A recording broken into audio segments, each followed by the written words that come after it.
Então, irmãos, como no nosso cronograma, hoje vai ser a nossa aula de perguntas e respostas. Nós trazemos aqui as perguntas que foram feitas por vocês nesse tempo, e a gente separou elas aqui e nós vamos estar projetando, discutindo sobre elas, falando mais a respeito. Tá? Ainda depois dessa aula a gente tem mais duas sobre aconselhamento discipulado, então nós fechamos o nosso ano, fechamos a nossa EBD. Né? Mas vamos a elas então. Tudo certo aí, pastor Maurício? Não? Podia estar na praia. Ah. Você está sem microfone? Ah, tem ali. A primeira pergunta que a gente tem aqui. Vamos lá. Minha pergunta é sobre a aula 34, que era sobre culto, item 4. Pensando sobre a forma, que cita o exemplo de Calvino sobre ajoelhar no momento de oração. Há vários versículos que falam sobre essa prática, e até Jesus orou de joelhos no Getsêmani. Porém, não vejo isso com frequência na igreja. Poderia me explicar sobre o motivo? O que você acha sobre isso, pastor Maurício? Bom dia, irmãos. A resposta curta é porque não há ordem na Bíblia para fazer isso. Bom, isso resolve o problema, podemos para a segunda pergunta. Simplesmente não existe uma ordem. Ore de joelhos. Entendeu? Existe a ordem de orar, existem alguns modelos de oração, aliás, muitos nos Salmos, nos próprios Evangelhos. O Senhor Jesus nos deu um modelo de oração, mas não existe nenhuma ordem, nem no Antigo, nem no Novo Testamento, ajoelhe-se para orar. Se houvesse, a gente estaria fazendo. Fosse na igreja, fosse em casa, né? Mas não há, simplesmente. Eu prefiro orar de joelhos. Agora, eu sempre fui contra aquela música de joelho é melhor. Lembra dessa música antiga? De joelho é melhor, melhor, melhor. Eu não posso ser a favor disso, porque o melhor não existe com relação à oração. Existe, ou você tem acesso à presença de Deus pelo sacrifício de Cristo, como diz Hebreus 10, né? Ele diz que a gente tem acesso livre ao Santo dos Santos, por assim dizer. O véu foi rasgado pela morte de Cristo, a gente está lá dentro, seja você deitado, em pé, de joelho, andando pelo caminho, não faz a diferença. Tem muita gente que se ajoelha, flexiona os joelhos, mas o coração está em pé, está altivo. Entendeu? E tem muita gente também que tem preguiça de se ajoelhar de vez em quando, porque quando você se ajoelha, você está demonstrando humilhação diante do Senhor. Se seu coração está assim, então sim, seria uma boa prática para você, é bom para você se lembrar. Mas eu conheço crentes que não conseguem porque o joelho não funciona o suficiente. Já pensou? Esse pessoal, como é que ele orar? Então Deus é muito sábio, ele não dá uma ordem desse tipo. Né? Você tem muitos momentos nos Salmos que a impressão que dá é que o salmista está orando na cama dele, deitado, não está dormindo, obviamente, mas está deitado. Né? Estou enchendo o meu leito de lágrimas aqui e tal, assim, não dá a impressão de que ele está em nenhuma outra posição do que deitou-se, né, angustiado por alguma situação. A resposta é essa, os comentários são esses, irmãos. Não existe uma ordem. Se você quer se ajoelhar, você pode se ajoelhar e orar na igreja, não tem nenhum problema quanto a isso. Faz igual os africanos fazem. Eles entram, eles se ajoelham, eles não olham se ninguém está olhando para eles, eles não ficam em volta, eles não fiscalizam se tem alguém que não ajoelhou. Eles sentam e pronto. É assim que é. Né? Faz parte da cultura africana você fazer certas coisas espontâneas no culto, sem se preocupar com qualquer outra coisa, a não ser que aquilo seja contrário à Bíblia. Tá? Então, não tem problema nenhum você ajoelhar, não tem problema nenhum você fazer isso. Terá problema se você disser, nós temos que fazer isso. Aí, nós vamos para a Escritura, e a Escritura não vai apoiar você nisso. Queres acrescentar algo? Sim. Queria relembrar algumas coisas que nós falamos nessa aula sobre culto. A gente trabalhou uma ideia dos elementos de culto, da forma de culto e das circunstâncias de culto. Né? E a forma é como nós tratamos os elementos. A oração ele é um elemento, né? Mas a forma como a gente trata esse elemento, que é sim um mandado da Escritura, mas que a Escritura não nos diz, como o pastor Maurício falou, nos dá essa ordem de que como a gente tem que fazer. Né? As orações têm que ser lidas, elas têm que ser espontâneas.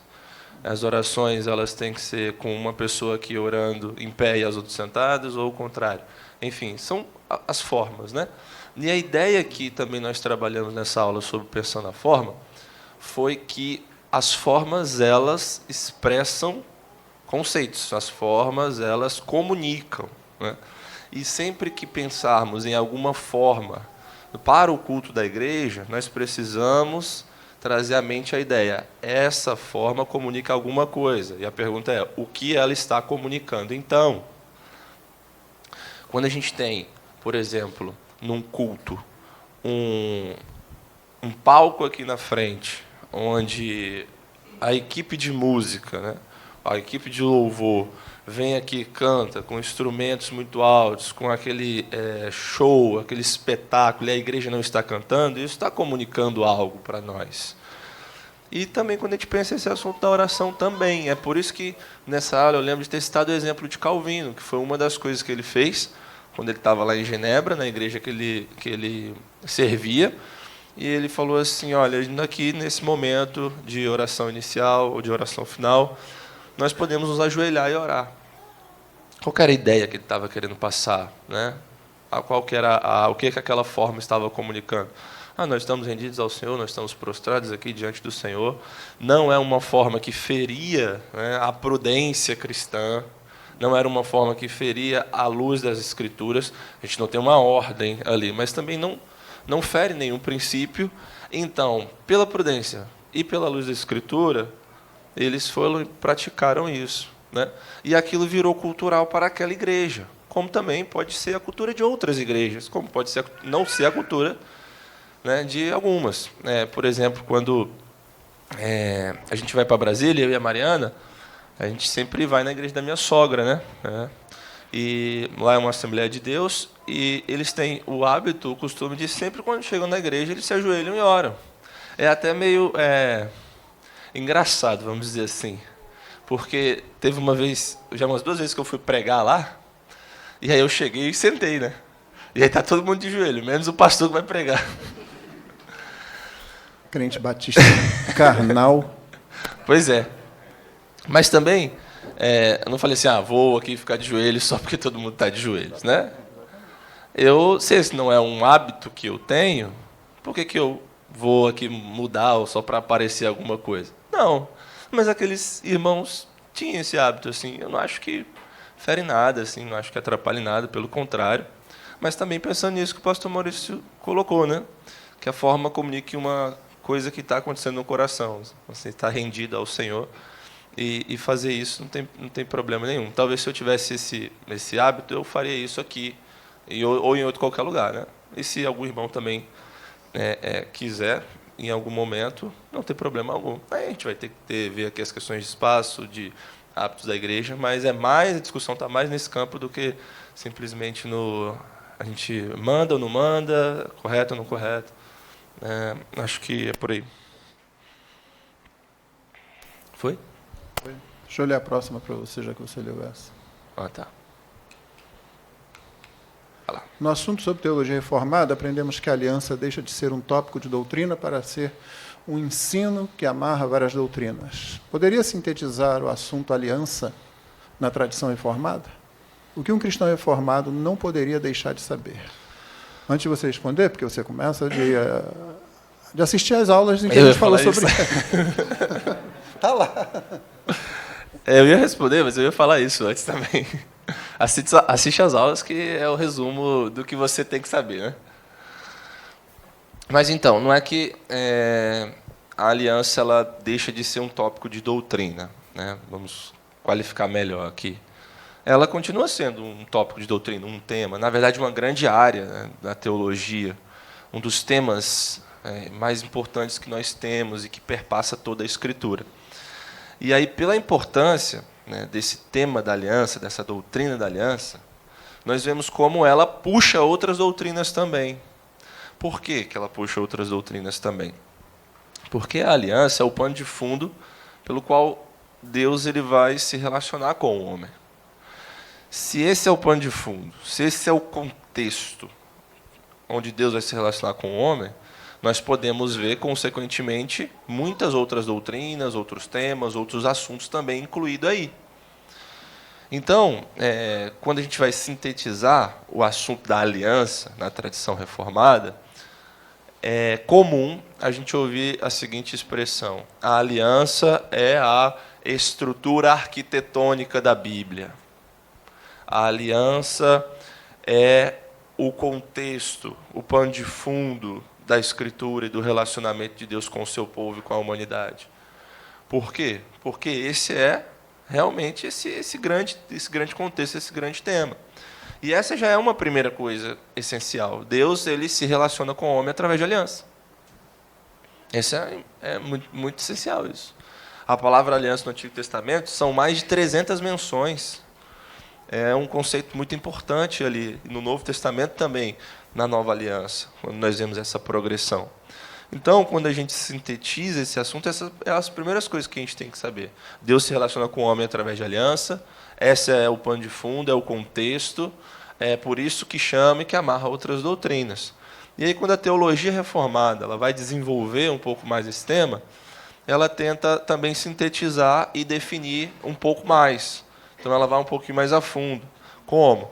Trabalhando 3 alianças. Olha para a Escritura e vê ali uma lógica, 3 alianças. Seria o pacto ou aliança das obras, o pacto ou aliança, vocês, da graça, e o pacto ou aliança da redenção. Seriam essas 3, que foram as que nós trabalhamos aqui também na nossa aula. O pacto das obras é aquele pacto feito com Adão e a humanidade, ali na criação, onde Deus diz assim: olha, Adão, faz isso e você vai viver. Obedeça, que você vai ter aqui a recompensa de vida. Talvez esse nome, no primeiro momento, né, o pacto das obras, pode causar uma certa estranheza, mas é como ficou aclamado na teologia. E quer dizer isso: olha, Adão, você faça isso, você obedeça e você vai ser recompensado ali. Então é um pacto de obras, vamos dizer assim, né? Mas Adão não obedece, ele quebra o pacto de obras, né? Então Deus tem que vir demonstrar a sua graça, e tem que fazer essa graça manifesta na história. É por isso que nós temos o pacto da graça, que é o pacto de Deus feito com pecadores, onde Deus não anula o pacto de obras. O pacto de obras continua válido. Alguém tem que obedecer perfeitamente para ganhar a vida. Mas por que é graça? Porque agora o Senhor nos concede um substituto. Cristo Jesus vem, ele vive uma vida perfeita, ele morre mesmo assim, mesmo vivendo uma vida perfeita, e a bênção que era para ser dele agora é nossa, se cremos assim em Cristo Jesus. Então é um pacto de graça, é a graça de Deus manifestada a pecadores como nós através de Cristo Jesus. E o terceiro, o pacto da redenção. Os teólogos dizem assim: olha, onde que esse acordo, que esse plano foi feito? Ele foi feito na eternidade. Entre as pessoas da Trindade, ali foram definidos os papéis na economia da redenção. Vários conceitos teológicos. Então, dentro da eternidade, dentro da Trindade, aquilo já estava acordado, né? O Cordeiro já havia sido morto antes da fundação do mundo. Como? Aquilo ali foi um plano. Demonstra a harmonia da Trindade, onde o Pai envia, o Filho ele vai e morre numa cruz, né, para nos trazer redenção, e o Espírito Santo agora aplica a obra de redenção em nossos corações. Então, quando a teologia reformada vai falar de aliança, ela fala dessa grande estrutura, ela sintetiza e resume nessas outras alianças, e aí temos todas as implicações que isso traz, por exemplo, para a vida da igreja. Se a gente entende a aliança, a teologia do pacto, ou teologia da aliança, como nós tratamos aqui, isso vai influenciar no nosso conceito de membresia, isso vai influenciar no nosso conceito de discipulado, isso vai influenciar no nosso conceito de prestação de contas, isso vai influenciar em vários conceitos na vida da igreja e na vida do cristão, que vem do ensino de aliança, do ensino de que o Senhor ele se aliançou, se podemos dizer assim, a nós. E ele nos chama para ser esse povo da aliança, da nova aliança nele. Então, as implicações para nós são essenciais e muito, muito, muito, muito importantes. Então, se eu puder sintetizar aqui o que a gente já trabalhou também, eu sintetizaria dessa forma, mas vai lá ver as aulas se você quer saber mais, tal. Pastor. Isso aí foi uma síntese, né? Não. Você Demorei foi longe, muito? hein? Ah, não, foi pouco. Você foi longe, hein? Estrutura arquitetônica da Bíblia, olha só que legal. Qualquer dia eu vou falar assim, desse jeito. Eu treino antes. Acho que só precisa acrescentar, talvez, uma ou duas coisas. A primeira é que nós estamos falando de interpretação, de hermenêutica. Quando você se aproxima da Bíblia, você nunca se aproxima sem um pressuposto. Então, você tem os dois maiores modos de aproximação. Um é o modo pactual, aliancista, como se fala, tem a ver com a aliança. O outro é, geralmente, o dispensacionalismo, né? Aquele que divide a Bíblia em diversas dispensações, às vezes totalmente estanques uma da outra, totalmente separadas, às vezes mais ou menos ligadas. Então, são abordagens hermenêuticas. A palavra hermenêutica tem a ver com o quê? Com interpretação. Então, como você se aproxima da Escritura. Então, essa é a estrutura, né, arquitetônica das Escrituras. Você começa a ler, você vê que ela começa com pacto e ela termina com pacto sendo cumprido. Né? A segunda coisa somente é que você vai encontrar, quando ler a respeito do assunto, vai encontrar muita coisa a respeito disso. Muitas divisões, subdivisões, tanto do lado aliancista como do lado dispensacionalista. Né? Até porque a teologia ela se desenvolve. Né? Você começa a pensar a Bíblia sobre algumas coisas e você vai desenvolver isso ao longo do tempo. Também porque as pessoas que fazem esse desenvolvimento são tanto as pessoas no banco da igreja, como as pessoas no púlpito, como as pessoas nas academias teológicas. Né? Por isso você vai ver uma diversidade nisso aí. Além disso, porque algumas pessoas são crentes e outras não são. Outras é porque as pessoas crentes que fazem esse trabalho, algumas são maduras e outras não. Por isso que você vai achar dos dois lados certas divergências. Isso não deve espantar você, entendeu? Porque se você disser assim, não vou seguir nada disso, você vai inventar uma nova, muito provavelmente algum tipo de erro. A gente quer dizer que eu vou me desligar de tudo, eu acabo geralmente adotando um erro antigo que eu não conheço e talvez piorando aquele erro. Então, o que a gente faz? A gente se aproxima daqueles que foram antes de nós, que nós conseguimos identificar como sérios, como pessoas capazes, como pessoas tanto cultas na Bíblia como piedosas na vida. Então, você vai formando sua convicção. É importante que você firme sua convicção. Nossa igreja é uma igreja pactualista, uma igreja aliancista nesse sentido, de um viés batista, né? E nós seguimos, basicamente, o federalismo da confissão de fé, federalismo, que é uma palavra que significa, no final das contas, pacto, aliança, né? E que é expresso na confissão de fé de 1689. Então, tenha em mente essas duas coisas. Tá? Ela é uma estrutura, sim, porque é uma forma de abordagem, de aproximação da Bíblia, uma forma de interpretação, de hermenêutica da Escritura como um todo.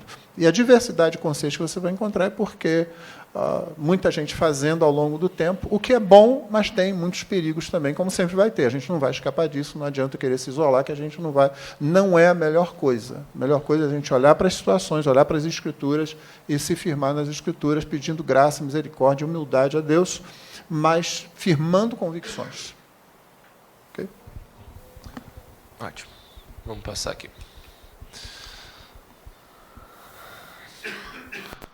Vamos lá.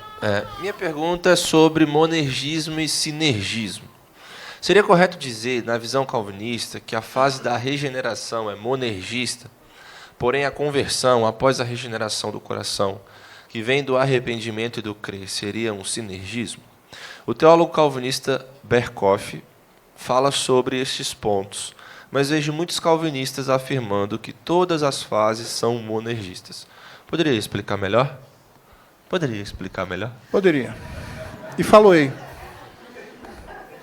Tanto posso como faço. Pelo menos isso, né? Alguma coisa, né?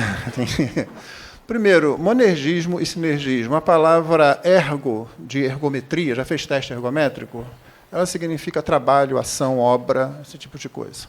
Monergismo é a ação de um único agente. E sinergismo é quando dois ou mais agentes se unem para realizar uma tarefa. Ficou claro isso? Monergismo e sinergismo são palavras que a gente usa em teologia, como usa em outras áreas do conhecimento humano. Mas, às vezes, elas complicam, entendeu? Porque quando você usa uma palavra assim, você começa a fazer divisão de grupos de pessoas, né? E esses conceitos podem mais nos atrapalhar do que nos ajudar. Tá? Em nossa igreja, essa pergunta deve ser de alguém mais novo aqui na igreja, porque a gente fala sobre isso o tempo todo, na verdade. O tempo todo.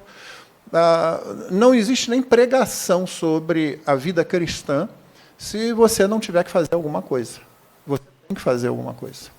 Na verdade, você faz na salvação também. É você quem crê, é você que se arrepende. Por que a gente diz que a salvação é ato somente de Deus? Ou monergista, como está aí a pergunta. Não é?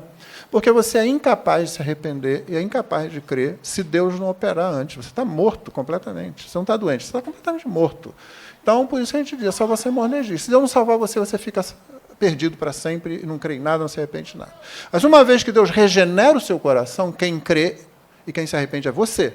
Não é Deus que se arrepende no seu lugar, não é Deus que crê no seu lugar. Entendeu? Mas seria errado eu dizer que a salvação, então, é um ato humano, porque o ser humano, deixado a si próprio, está morto, está caído, não faz coisa nenhuma. Né? Agora, na santificação, aí, uma expressão que eu uso aqui desde que eu me lembro, comecei a pregar aqui. Né? Na salvação, só Deus opera. Na santificação, eu trabalho e Deus trabalha. Tá? Então, na salvação, somente Deus trabalha. Na santificação, Deus trabalha e você trabalha. E não é assim, Deus trabalha 50% e você 50%. Não faz isso que você vai se perder, não é isso. Entendeu? O versículo mais óbvio a respeito disso está lá em Filipenses, quando Paulo diz que nós devemos desenvolver a nossa salvação em temor e tremor, porque é Deus quem opera em vós, tanto querer como efetuar. Na verdade, Paulo usa 3 vezes o mesmo verbo, ergo, que significa trabalhar, com pequenas nuances de diferença, e que, nas traduções, geralmente, os editores eles têm cuidado de mudar para que o estilo não fique tão repetitivo. Mas, literalmente, o que Paulo está falando é o seguinte: trabalhe a sua salvação com temor e tremor, porque é Deus quem trabalha em você, tanto o querer como o trabalhar. Entendeu? Se eu fizesse uma tradução grosso modo do texto, seria isso. Então, tem nuances ali, mas a raiz dos 3 verbos é a mesma raiz, é ergo, é a mesma palavrinha que gera a nossa palavra ergométrico, por exemplo, em português. Entendeu? E ali está um exemplo claro disso. Você trabalha a sua salvação. A salvação é uma expressão no Novo Testamento que pode ser usado tanto em relação à conversão, aquele momento em que só Deus age, como ao que vem depois também, ao conteúdo. Né? Como Hebreus, por exemplo, como escaparemos nós se não atentarmos para tão grande salvação? Ele não está se referindo somente ao momento da conversão, ele está se referindo a todas as implicações, a tudo que está nesse conceito de salvação. E nesse texto de Filipenses é isso que significa. Trabalhe a sua salvação. Pensa que Deus vai fazer para você, não. O que Deus está fazendo para você, Ele já fez lá no começo. Ele colocou dentro de você uma coisa que você não tinha. A segunda coisa, Ele continua fazendo, através de toda a pregação e estudo bíblico, em que você ouve, faça isso, não faça aquilo, e você já entendeu que isso não é um conjunto de leis. Você já entendeu que isso é respiração, é a dinâmica da sua própria vida cristã. É assim que o crente vive, ele evita o pecado, as coisas que Deus odeia, ele se aproxima do que Deus ama, ele busca a graça, ele busca Cristo, e se parecer mais com Cristo. Isso é trabalho, entendeu? Para você estar aqui hoje, você teve que sair de casa, você tem que vir aqui, você tem que dizer para si mesmo, não, eu não vou descansar hoje como eu costumava descansar, eu vou sair mais cedo porque eu quero estar na igreja. Você tem que separar tempo para a leitura da Bíblia, tempo para a oração, todas essas coisas, você tem que fazer isso. Então você opera, trabalha a sua salvação com temor e tremor, sabendo que você não faz isso de você mesmo, porque é Deus quem está trabalhando em você. Tanto o seu querer, fazer as coisas que antes da conversão você não ia querer, como o trabalhar a sua própria salvação. Tá? Então, esse tem sido o ensino e pregação desta igreja já há muito tempo, e isso é o que a boa doutrina reformada ela coloca. Agora, se aparecem outros por aí dizendo outra coisa, isso aí, até onde eu tenho visto, tem surgido no contexto de uma briga tola, carnal, pecaminosa de alguns hipercalvinistas que resolveram brigar contra crentes. Ao invés de aproveitar o tempo para pregar o evangelho, porque é muito mais fácil você brigar com um crente do que pregar o evangelho para não crente. Entendeu? Você sair dali do conforto do computador e ir para a rua encarar não crente é diferente, dá trabalho, você vai, talvez, né? E o pessoal começa a fazer esse tipo de briga, e aí começa a vir com um assunto que é heresia. É heresia esse negócio. E você dizer, não, é tudo monergia. Santificação é monergista, oração é... Como que oração é? Não é Deus quem ora, não, é você quem ora. É aquele coração regenerado que foi morto, mas que agora foi revivificado. Paulo usa o termo ressurreição. Fostes ressuscitados com Cristo. Estava morto. Né? Morremos em Adão, fomos ressuscitados em Cristo. E é esse coração agora que ora, que louva. Isso não é monergístico, não. Isso é sinergístico, se a gente for usar aquelas palavras ali. Então, é nesse contexto infeliz que tem surgido uma discussão sobre uma doutrina que, com exceção de um grito aqui, de um herege ou outro ali, como diz Spurgeon, né? Na verdade, a boa doutrina reformada, assentada já durante séculos, sempre ensinou isso. A salvação é monergística, a santificação, o que vem depois dela, é sinergista e vai continuar sendo. Você vai fazer. Né? Então, na salvação, só Deus trabalha. Na santificação, Deus trabalha e você trabalha também. Entre os calvinistas de Instagram e Berkoff, é melhor Berkoff, né, pastor? Muito melhor, muito melhor. Mas eu queria só fazer um apontamento sobre outros dois conceitos que são utilizados ali, que é o de regeneração e de conversão. Foi falado ali do Luiz Berkoff, ele tem uma teologia sistemática e ele trata desses assuntos aí. Quando ele vai falar de regeneração, ele mostra que, conforme o ensino bíblico, obviamente, que a regeneração é um ato de Deus no coração, e é basicamente o transformar o coração de pedra no coração de carne. É o ato de Deus de fazer isso. E é Deus quem faz, é obra dele. Né? Muitas vezes a gente não consegue nem...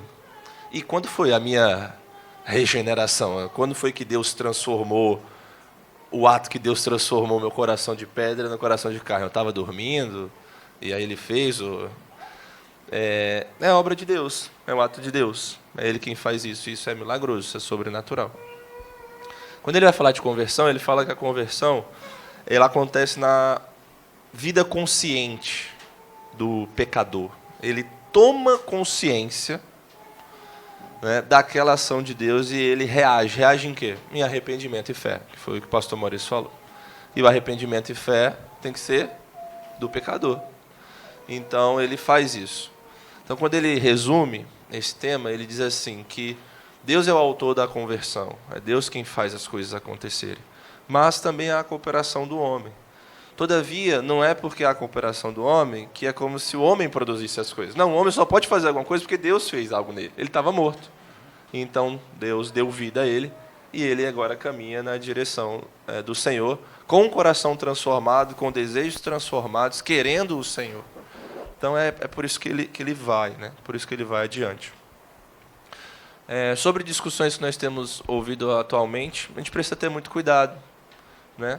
E isso aqui falando para a igreja, né? Se voltar para a igreja local, para o ensino que tem sido falado aqui nesse púlpito, dos pastores e de todo o ensino geral da igreja, porque uma confusão muito grande tem sido causada nos últimos dias e confundido a muitos.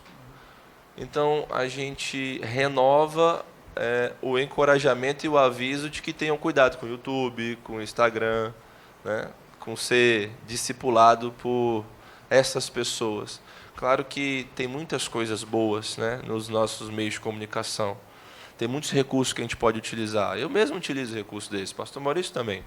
A gente pode aproveitar disso, mas com cuidado, com cautela, porque muitos têm se levantado e cortado as coisas com serrote e não com bisturi. E muitas vezes a gente precisa cortar as coisas com bisturi, principalmente se a gente está falando de teologia, de conceitos, de Bíblia, de doutrina da vida das pessoas. Então tenham esse cuidado e aproveitem a igreja de vocês, o ensino que vocês têm ouvido aqui. Só acrescentar sobre esse último ponto muito importante da precisão, né? Vamos fazer aquela distinção que já temos. Alô, que já temos ensinado aqui, que é entre o vocabulário coloquial de conversas, né, e o vocabulário específico. Tente sempre especificar o sentido do termo que você está usando, porque muita gente usa conversão como regeneração. Não é o que a gente fala comumente. Quando você se converteu, foi em tal tempo, né? Olha, fulano se converteu, quer dizer que ele foi salvo, né? A gente está falando assim em termos gerais. Por causa disso, às vezes vem essa confusão, né? Mas conversão é, como o pastor Jonas explicou, exatamente isso. É um ato seu, é você quem dá aquela meia volta, né? E, no entanto, você só faz isso porque Deus implantou uma nova vida em você. É isso. Como a Igreja Reformada entende a relação entre evangelização e obras de misericórdia?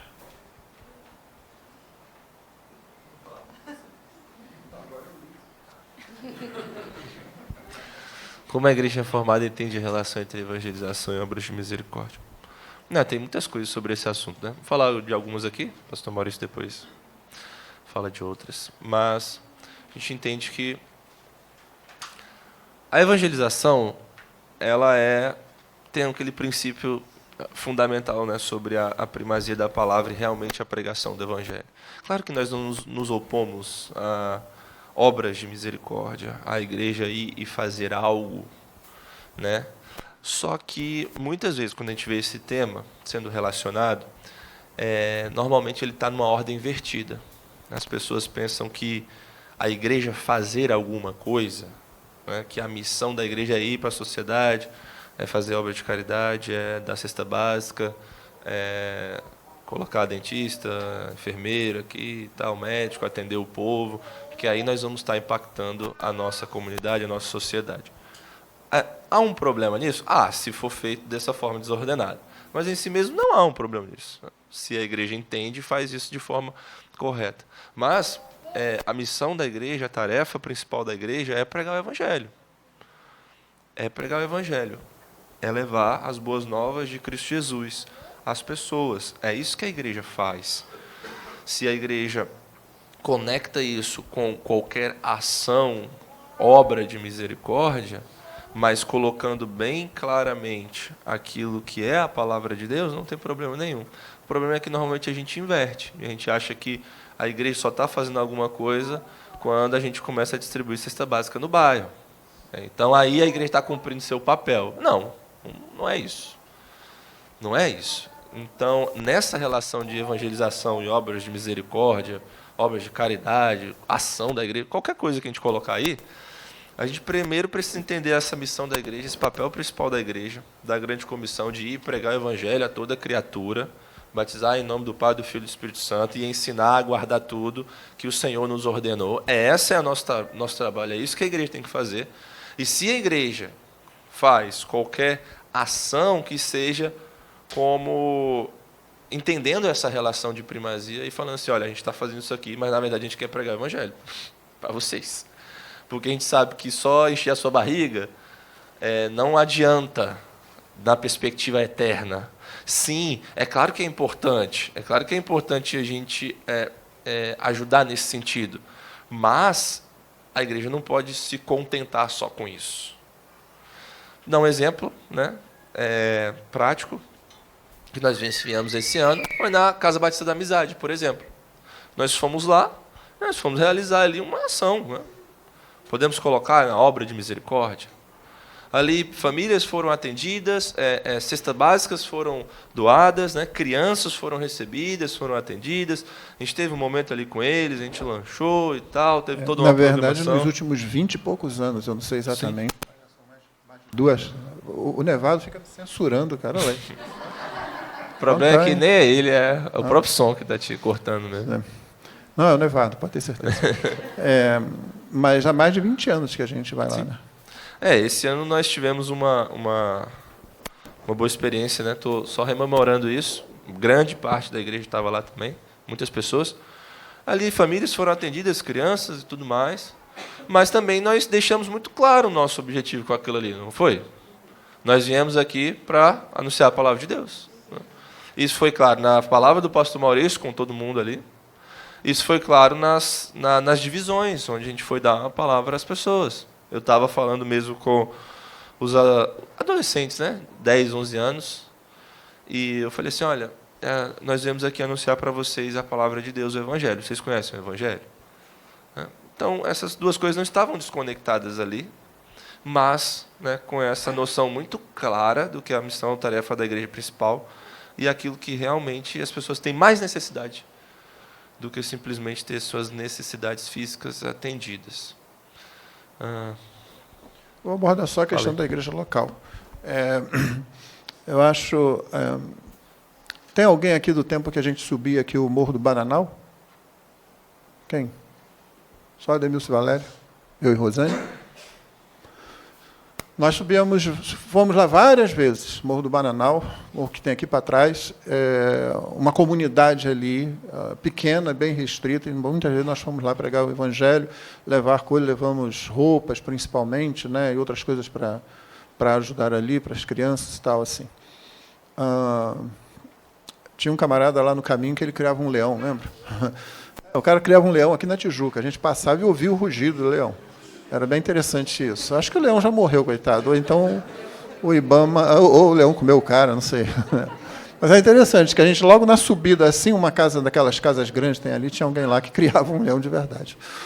Então, nós fazemos isso. No começo do meu ministério aqui, nós participamos, a igreja local participou da Madrugada do Carinho. Mas eu acho que daquela época não tem ninguém aqui.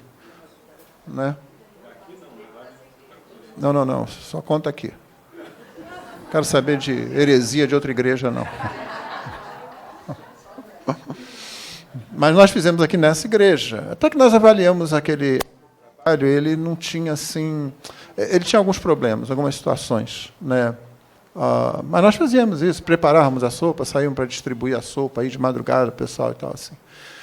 E podemos fazer essas coisas novamente, desde que apareçam as pessoas para fazer. O que você não pode fazer é dizer, nossa igreja não está fazendo nada. Quando você está falando isso, você está dizendo, eu não estou fazendo nada. A evangelização se dá quando você evangeliza. As obras de misericórdia se dá também quando você faz as obras de misericórdia.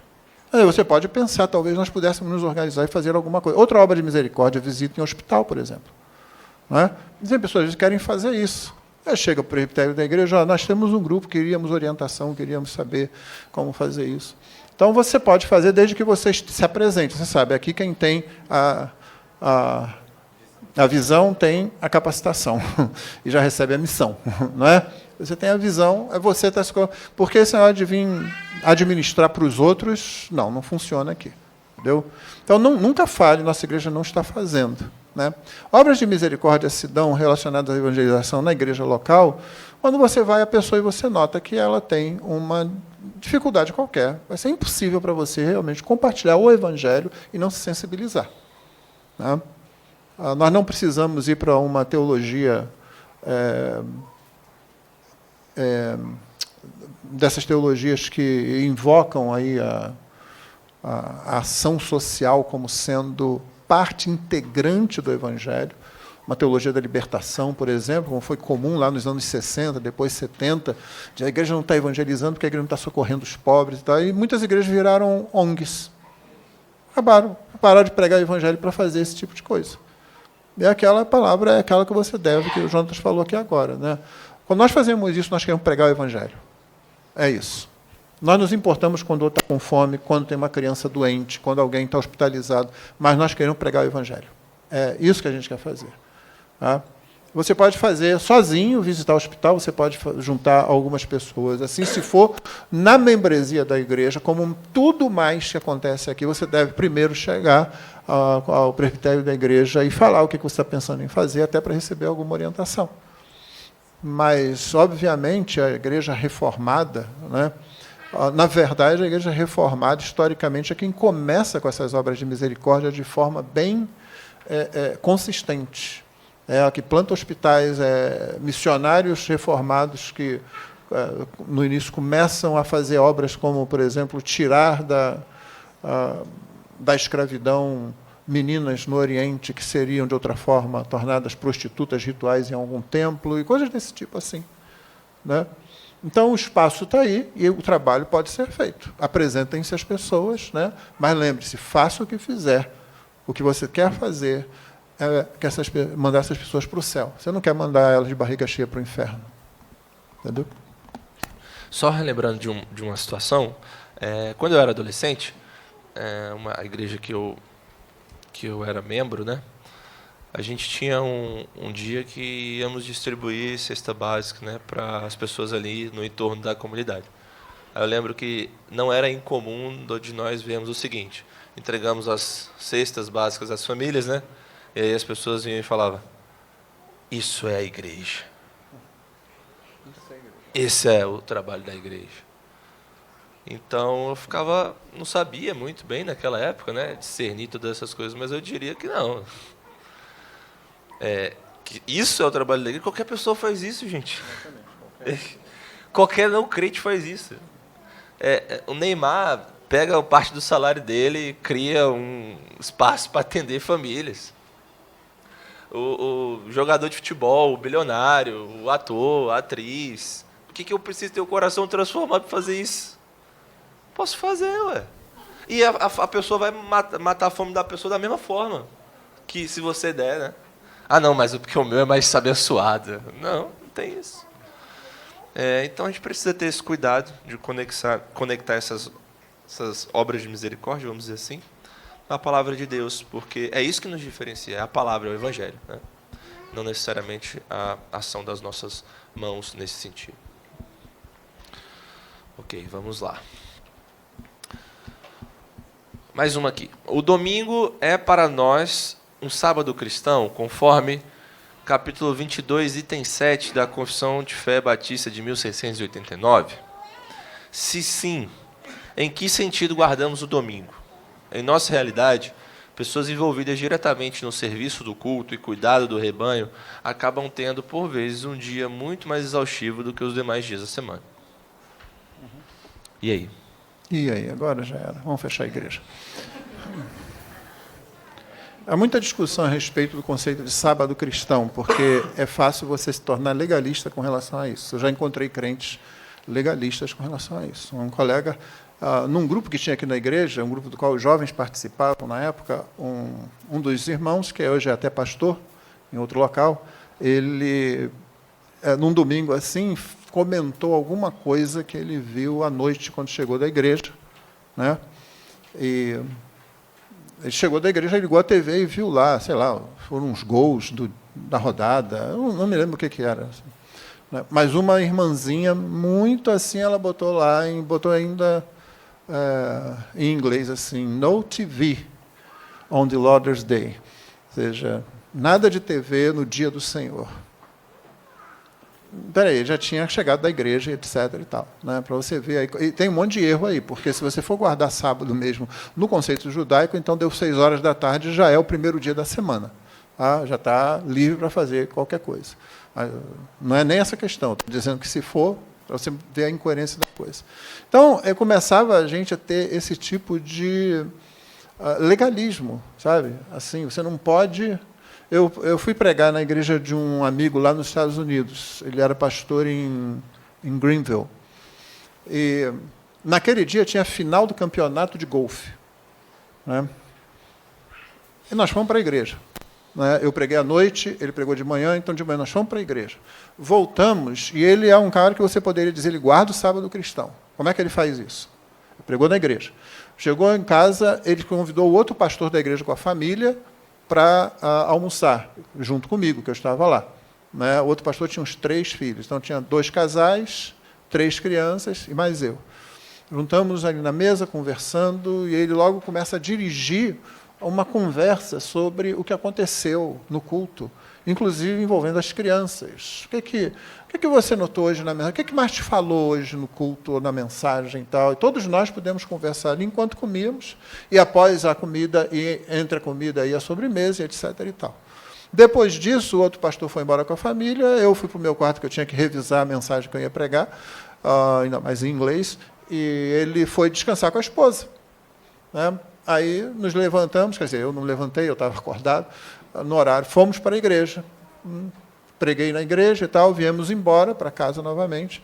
Depois chegou, a esposa dele foi preparar alguma coisa para a gente lá, e ele ligou a TV e colocou lá o vídeo da final de golfe, que ele tinha posto para gravar.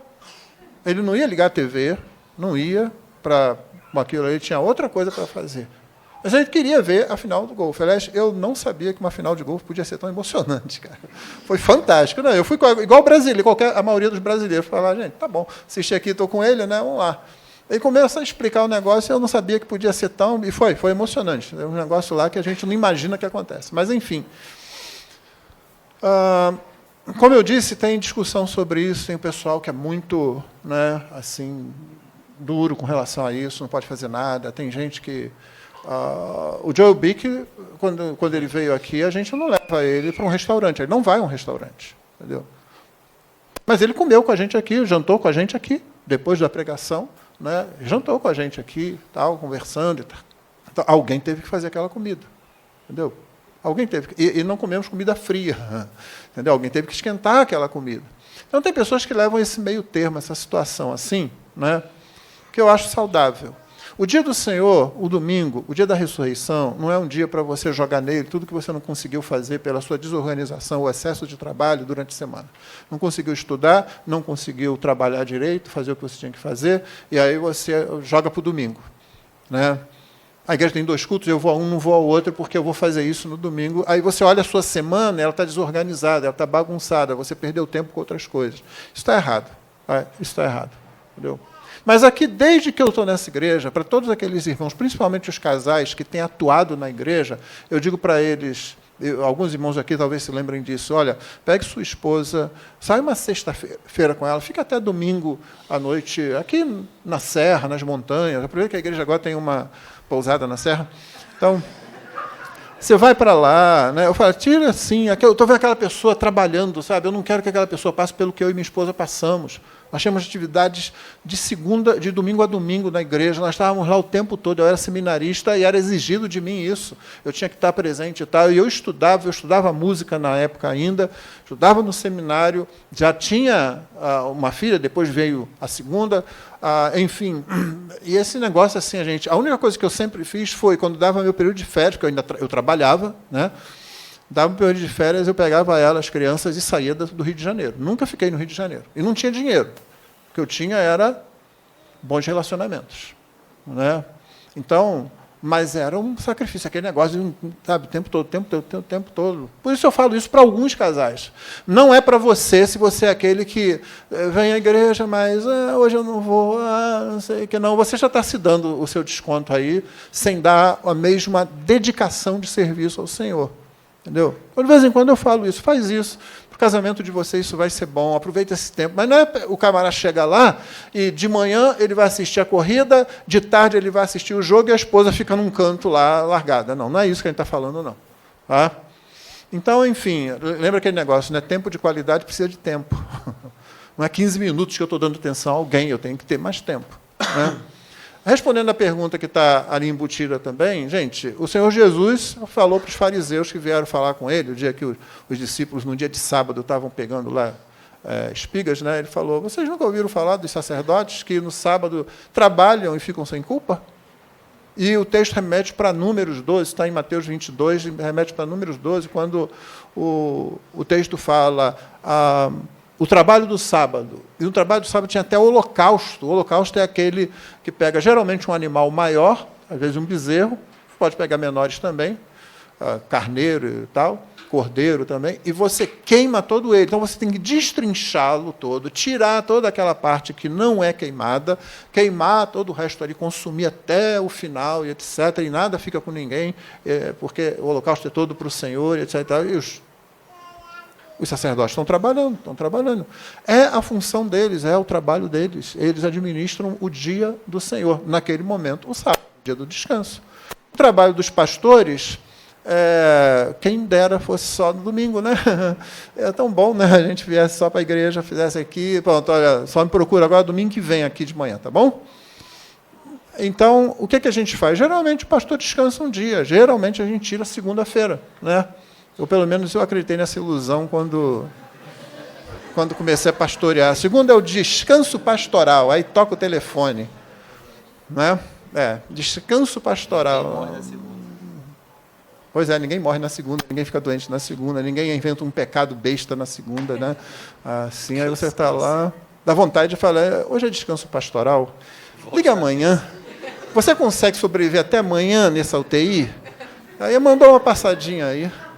Não, você não tem isso, irmão. Na verdade, Cristo é o nosso descanso. Entendeu? Então, em termos de serviço, nós nos desgastamos aqui na obra do Senhor. No Egito não existe domingo como existe aqui. O pessoal trabalha no domingo. É uma luta para eles estarem na igreja, querendo estar, mas não existe isso. O Egito é um país muçulmano. Não é um país influenciado pelo cristianismo, não mais, pelo menos. Né? Então, é um dia comum de trabalho. O dia lá que eles têm esse descanso assim é na sexta-feira. Em geral, no final da sexta-feira para o sábado, mas não o domingo. Então, os crentes têm que lidar com isso. Eles vão trabalhar no domingo, inclusive. Entendeu? Porque, no que toca ao cumprimento da lei para a nossa salvação e nossa reconciliação com Deus, Cristo é esse cumprimento. Cristo é o nosso descanso. Né? No que toca ao nosso serviço, não será aqui o lugar do nosso descanso. Nós estamos nessa jornada aí, nós vamos trabalhar todo dia nesse sentido.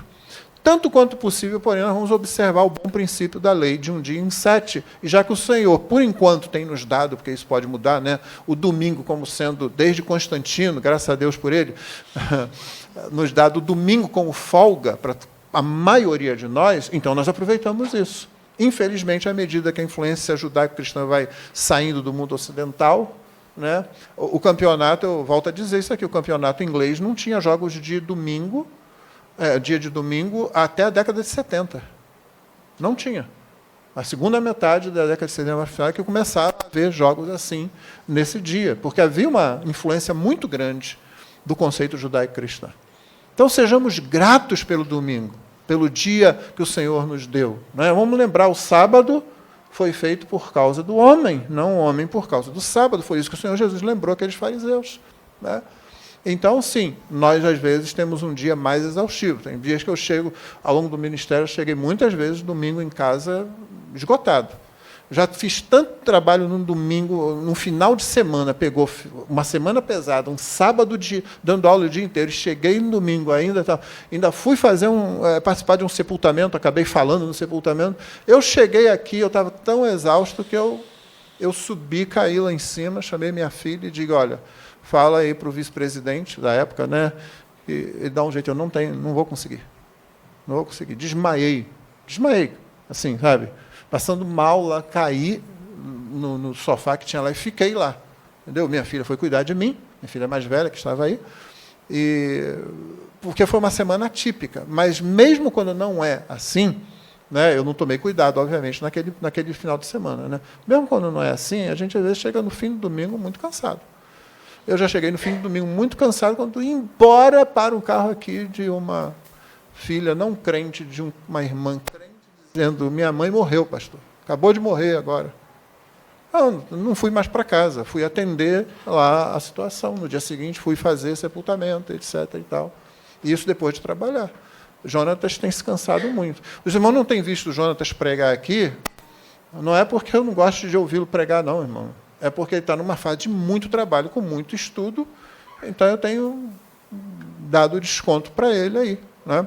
Começar o ano que vem, a gente descasca ele, mas, por enquanto, porque realmente é cansativo, mas não é pecaminoso. Né? Nós estamos aqui no trabalho do Senhor. E o descanso nosso, do lado da reconciliação com Deus, Cristo é. Do lado do nosso realmente descanso é a eternidade. Vamos para a última e vai fechar. Qual é a visão reformada sobre o Espírito Santo? Como entendemos biblicamente o batismo com o Espírito Santo? Posso comentar primeiro? Vamos identificar o pentecostal que fez essa pergunta aí. Sim, primeiro e rapidamente sobre o Espírito Santo, nós entendemos como a Escritura declara, né? Uma doutrina da Trindade, o Espírito Santo é Deus, e ele é pessoa, ele é pessoal, né? Então tem esses dois conceitos de divindade e pessoalidade. Ele também dentro da estrutura da economia da redenção, que seria dentro da aplicação da obra de redenção, o Espírito Santo é aquele que aplica, né? É aquele que ministra aos corações, é aquele que aplica o evangelho aos corações, é aquele que aplica os benefícios da salvação também. Então, muito rapidamente seria isso. E como a gente entende o batismo com o Espírito Santo? Nós não entendemos o batismo com o Espírito Santo como uma segunda experiência depois da regeneração, da conversão, que normalmente é o que se crê, né, dentro dos ramos pentecostais e neopentecostais. Nós compreendemos aquilo que a Escritura diz, que quando o crente ele é regenerado e é salvo, o Senhor vem e o sela com o Espírito Santo. Isso é o que está lá em Efésios 1. E o Espírito Santo ali é descrito como o penhor da nossa herança. É a garantia da nossa herança. É como se o próprio Deus, ao nos dar o Espírito, ele falasse assim, olha, vocês estão garantidos. Toma aqui, o Espírito Santo. Ele sela vocês até o dia da consumação. Então, o que seria o batismo com o Espírito Santo, né, na visão reformada, e cremos na visão bíblica? Seria você ser salvo. O Senhor te regenerar, né? E você ali recebe o Espírito Santo. Você é mergulhado no Espírito Santo. E o Espírito Santo habita no crente a partir de então. Como esse ensino de Efésios também nos diz. Então, o batismo com o Espírito Santo, entendendo biblicamente, seria isso. Quer falar, não? Você é batizado com o Espírito Santo? Sim, não é? Bom demais. A Nívia gostou. Acabamos. Ainda temos 1 minuto e 30 para a gente ficar aqui. Para orar. Conversando. Senão começa a falar de novo. Não. Mas nós agradecemos a Deus por esse tempo. E agradecemos também a participação dos irmãos. Que bom que o Senhor tem nos abençoado. Nos dá a nossa escola bíblica dominical, né? Um tempo de aprendizado e enriquecimento. Que os irmãos continuem aproveitando esse tempo. Continuem se enriquecendo da palavra de Deus. E continue se envolvendo dentro da igreja local, né? Esse é o lugar para a gente fazer tudo isso. Para a glória de Deus. Deus abençoe isso. Convida a gente. Venham fazer perguntas fora desse ambiente também. Tá? Pode convidar para um café, para coisa assim. A gente vai. Né? Mas não deixem de fazer perguntas. E não se satisfaçam com qualquer resposta. A resposta tem que ser fundamentada nas Escrituras. Vocês têm pastores aqui e tem outros irmãos também maduros que são capazes de responder você. Então, aproveite isso. Ora aí para a gente. Senhor nosso Deus, muito obrigado porque o Senhor nos tem dado tempo para estudar a Tua Palavra. Assim, no dia do Senhor, a Tua igreja se reúne, olhamos para as Escrituras e queremos fazer dela a norma da nossa vida, Senhor, porque ela é a palavra viva do Senhor. Ajuda-nos, pois. Te louvamos porque o Senhor nos deu condições de obedecer a palavra. Quando o Senhor nos salvou, nos regenerou, ó Deus. Por isso nós te exaltamos o nome. Muito obrigado pelos irmãos aqui. Pedimos a tua bênção e direção sobre o culto que daqui a pouco terá início. Em nome de Jesus oramos. Amém.